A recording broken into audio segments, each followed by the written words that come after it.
Il 15 novembre, quindi come sempre tradizione per San Martino, fare questa iniziativa delle cantine aderenti al movimento in cui apriamo le nostre porte. In realtà noi lo siamo sempre aperto per quasi 365 giorni all'anno, però oggi insomma fa parte di una di quelle giornate istituzionali in cui ospitiamo, diamo la possibilità ai nostri consumatori oppure a chi vuole introdursi nei nostri territori per venire in Cantina Acquistello per vedere questa cooperativa, questa azienda che produce lambrusco. Quindi noi siamo in zona di produzione del lambrusco mantovano, zona dell'Oltrepò mantovano, che negli ultimi tempi sempre più si fa conoscere, anche perché nessuno sapeva, no, che esisteva un Oltrepò mantovano. In realtà esiste con dei prodotti di qualità, delle eccellenze, che sicuramente il vino è un po' l'ambasciatore di tutti questi prodotti. Sicuramente un'annata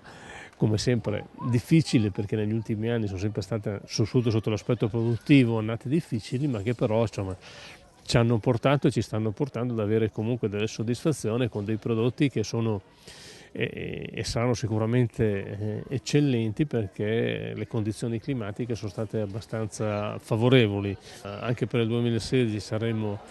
siamo riconosciuti per, in questo caso, il Gran Rosso del Vicariato come vino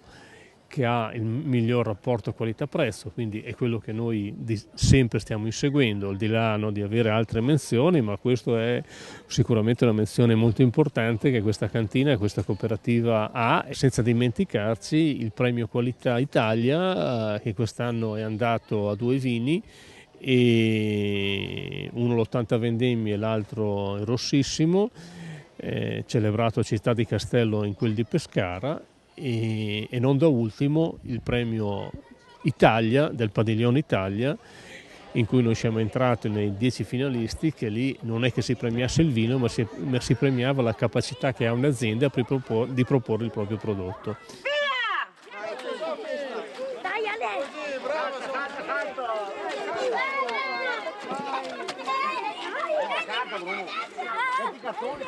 Qua poi oggi celebriamo anche quella che è la pigiatura classica tradizionale, diciamo classica tradizionale perché ormai non si fa più, che è la pigiatura coi piedi, che è un'emozione che facciamo provare ai ragazzini, ma non solo, perché proprio sappiamo che ci cimenteranno anche persone un po' più adulte, ma però è qualcosa che rimane nella tradizione di questa cantina. Ormai siamo già, se non vado errato, alla quinta edizione o la quarta o quinta edizione di questa gara, ecco, da questo punto di vista, che però non ha nient'altro che mettere in condizione che i ragazzi di andare a contatto con i prodotti della natura. Ecco. È un po' un filone che ha intrapreso questa cantina anche nell'ambito della promozione, di fare una promozione dedicata ai ragazzi,